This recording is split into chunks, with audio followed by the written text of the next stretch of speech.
balikan kita. Anong dahilan ko para balikan kita? Ako ang dahilan. Ako ang rason, di ba?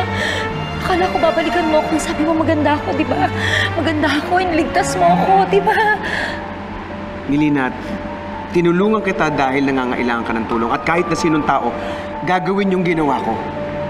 Nagmagandang loob lang ako sa'yo, Melina. Kahit minsan ba, hindi ko man ako naisip. Ako araw-araw kitang naiisip mula nung magkahiwalay tayo sa gubat. Patawarin mo ako. Melina, pasensya ka na kung iba ang naisip mo doon sa ginawa kong pagtulong sa'yo. Pero, hindi maaari.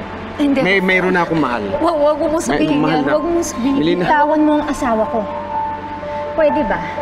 Umalis ka na dito. Kasal na kami. Magkakaanak na kami. Umalis ka na dito!